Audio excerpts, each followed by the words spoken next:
വീട്ടുവളപ്പിൽ കൃഷി ചെയ്ത പച്ചക്കറികളാണ് ഇവയെല്ലാം. വളം ചേർക്കാതെ തികച്ചും പ്രകൃതിദത്തമായ രീതിയിൽ വിളയിച്ചെടുത്തവ. തകര, തഴുതാമ, മുരിങ്ങയില, വാഴപ്പിണ്ടി, വാഴക്കൂമ്പ് തുടങ്ങിയ നാടൻ ഇനങ്ങളും ഇവിടെ ലഭിക്കും. 20 രൂപ മാത്രം. ജൈവ അരിക്ക് കിലോയ്ക്ക് 40 രൂപയാണ് വില.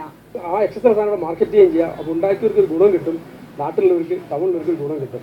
ജൈവ കൃഷി മാത്രം, വളം ഉപയോഗിച്ചുണ്ടാക്കുന്ന കൃഷി ഉൽപ്പന്നം മാത്രം നമ്മൾ വിൽക്കുന്നുള്ളൂ. നിറവിലെ ഓരോ കർഷകനും പ്രത്യേക തിരിച്ചറിയൽ കോഡുണ്ട്. ഉപഭോക്താവിന് നൽകുന്ന ബില്ലിലും ഈ കോഡ് രേഖപ്പെടുത്തും.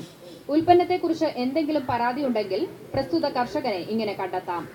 വണ്ടിക്കൂലി നൽകിയാൽ ആവശ്യക്കാർക്ക് സാധനങ്ങൾ വീട്ടിലെത്തിച്ചും നൽകും. അല്പം വില കൂടിയാലും നല്ല പച്ചക്കറികൾ ചുറ്റുവട്ടത്ത് ലഭിക്കുന്നതിൽ വീട്ടമ്മമാർക്കും സന്തോഷം. പ്യുവറായിട്ടുള്ള ഒരു സാധനം, ഓരോരുത്തരെ വീട്ടുമുറ്റത്ത് ഉണ്ടാക്കുന്ന ഒരു സാധനം എന്ന് പറഞ്ഞാൽ നമ്മൾ സ്വന്തം ഉണ്ടാക്കി കഴിക്കുന്ന പോലെ തന്നെ ഒരു അനുഭവമാണ് എനിക്ക് തോന്നുന്നത്. നഗരത്തിലെ ഉപഭോക്താക്കൾക്കായി എല്ലാ ഞായറാഴ്ചയും നടക്കാവ് വണ്ടിപ്പേട്ടയിൽ രാവിലെ 9 മുതൽ 11 വരെയാണ് പ്രവർത്തനം. മനോരമ ന്യൂസ്, കോഴിക്കോട്.